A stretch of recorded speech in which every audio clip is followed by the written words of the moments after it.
Hello, this is Deborah with Black Education TV. Now this video comes by request. Someone wanted me to talk about the September 23rd event in Revelations, the 12th chapter. What I wanted to say about all of this is that no man knows the day nor the hour. And I know that's talking about when the Son of Man appears, but no man knows the day nor the hour for anything, you see, except things that we have planned out. And even with that is by the mercies of Yah that we're able to carry out our own plans. But when it comes to events dealing with the atmosphere, things that are controlled by the Most High Yah himself, we can only speculate. We can only speculate as to when this is going to happen, especially when it's something on a grand scale. We cannot say with any certainty that a certain event is going to take place because you hear a lot of people talking about it.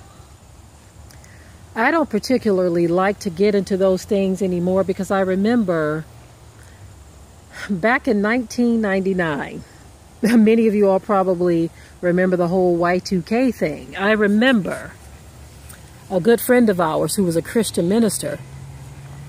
He and his family were so into that Y2K thing. They were calling us up and telling us that we needed to get prepared and get this and get that and stock up on this, stock up on that. And rightfully so. It's okay to stock up on things and, you know, all of that. But they were in such a frenzy over all of this that they spent a ton of money. And they were just calling everyone, telling them to do this, that, and the other. And everyone watched as 1999 came to a close. And the clock turned over. And bam, it was the year 2000. And things did not happen the way everyone thought it would. And then we saw the whole 2012 thing and so many other quote-unquote prophecies or predictions that kind of fell to the ground. Now, I'm not saying that this is one of those events. All I'm saying is that my mindset is, come what may, I want to be prepared for whatever it is that we're going to be faced with, regardless to what date it is. Because while we're waiting for September 23rd, tomorrow is not promised. Next week is not promised. September 1st is not promised, you see. And so we're making all of these predictions and assumptions. You see videos just going up and everyone slicing this date and pinning this here and posting this scripture and attaching this one and doing this and trying to tie it all in together. And no, I'm not saying anything is wrong with that because people want to know. I'm just telling you my position on this is that I like to wait and see what each date is going to present for the world in preparation. While we're waiting for things, we still move about and we prepare for whatever.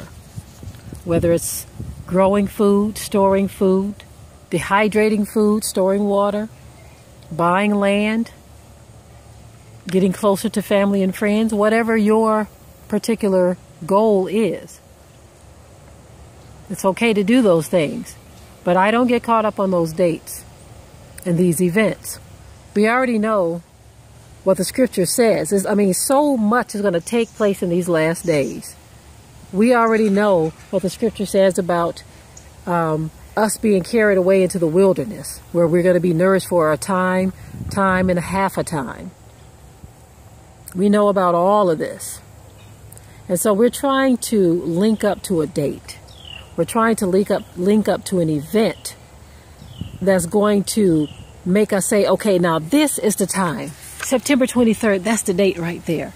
It lines up so perfectly with Revelations, the 12th chapter. But what happens if we get to that date and then it flips over to September the 24th and then the 25th, and then the next thing you know, October 1st. While we're focusing on these dates, we need to focus on making sure that our calling is an election sure, making sure that we have secured our souls, making sure that our walk with the Most High is tight. Those are the things that we need to be preparing for, making sure that whatever comes our way, that our relationship with the Most High is intact, making sure that we are in obedience to His word. No, I'm not saying that we shouldn't study out what we think this event is. If that's what you want to do, so be it. Just like we said with the whole flat earth and the Mandela effect, if that's something you want to get into, that's on you. But that's not something that I'm going to focus on. And that is a matter of choice. But if your conviction takes you there, have at it. I really wish that our people would focus as much time on our souls and our relationship with each other and our relationships with the Most High as we do these things. And I'm not saying that you have to swap out one for the other, but when you look at the time that we spend on things such as this, without spending hardly any time on the things that matter, that's where the problem comes in. What we see is a great falling away from not just the truth, but from reality.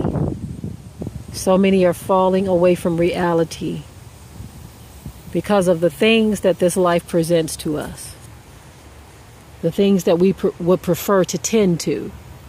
These are the things that occupy our minds.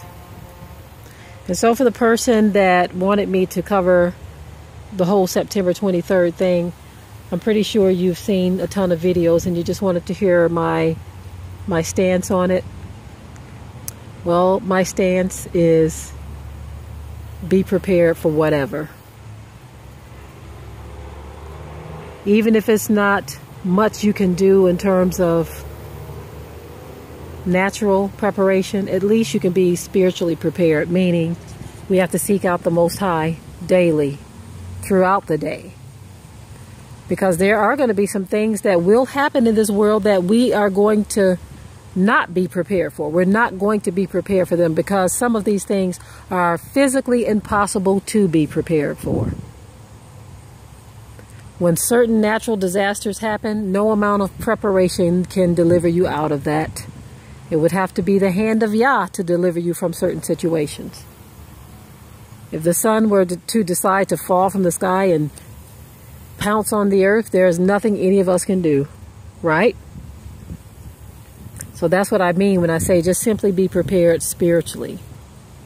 Make sure that you are walking upright before the Most High.